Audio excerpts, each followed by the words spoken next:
তো হ্যালো বন্ধুরা, চলো তোমাদেরকে দেখাবো যে একটা এমন জায়গা যেটা শহরের মধ্যে গ্রামের মতো ফিলিংস আছে। চলো তাহলে তোমাদের দেখাচ্ছি আমি। তো এই যে আমি এখন নিচে নেমে গেছি, আর এইটা হচ্ছে রাস্তাটা, আর এইখানে উপরে থাকি আমি। তো এই রাস্তা চলতে চলতে এখন 1-1.5 কিলোমিটার আছে, চলে চলে যেতে হবে আমাকে। চলো তাহলে তোমরা বনে থাকো ভিডিওতে, আর চলো তোমাদের দেখাচ্ছি আমি। আর কি বলবো তোমাদেরকে, এদিকে ডেলি জল পড়তে থাকে, আর এই রাস্তা পুরো কাদায় কেচকেচিতে ভরে আছে। চলো তোমাদের দেখাচ্ছি। তো আমি ওখানে একা আছি, আমার বন্ধুগুলো যেন খুঁজতে হবে যে কোথায় আছে ওরা। বন্ধু বলে কথা, তো হারাই গেল তো বড় কষ্ট। আচ্ছা ওইগুলো দেখাচ্ছে, আচ্ছা ওইলাই হইতে পারে। চলো দেখি আমরা ওই বন্ধুগুলো পাই যেত। তো বহুত খোঁজার পর ইয়াদিকে পাই গেছি আমি, দেখছি আর কী কী করছে। সবাই নিজের নিজের কাজে ব্যস্ত আছে, সবাই ফটো তুলছে নিজের নিজের আরামসে।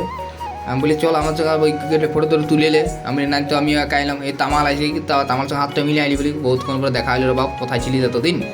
এই যে জয়ন্ত পুরো নিজের পোজ নিয়ে আছে, যে একটা পাপ্পি দিয়ে দিল বাপ আমাকে, হাই হাই হ্যাঁ আমি হাই করে দে। তো ফাইনালি সবাই পাই গেছি, এখন আমরা সবাই এনজয় করতে করতে এয়ারপোর্ট দেখতেছি। তো জয় এক নম্বর জয়ন্ত বলছে আমিও ভালো হয়েছি বাপ তোর। তো এই যে তাহলে আমি চলে গেছে, চলো তাহলে সবাই মিলে দেখাও তাহলে সবাই কী হয়েছে কী নেই। সবাই ফোনে ব্যস্ত, নিজের এটা ওটা ব্যস্ত। জয়ন্ত বলে চল দে আমার ফোনটা, আমিও জিজ্ঞেস করি সবাইকে যে কেমন আছে কেমন নাই।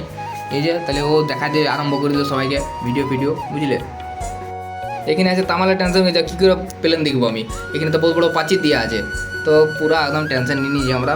সেই হিসাব আমিও বলি চল তাহলে, আর তাহলে দেখা তো হইলো না, তাহলে গচ্ছ ঘুরে আর তাহলে এইখানে তাহলে খতম করে দেবো। সবাই বসে বসে ভাবতে লাগাই নিয়েছি আমরা যে কী হবে। চলো বন্ধুরা তাহলে দেখাই।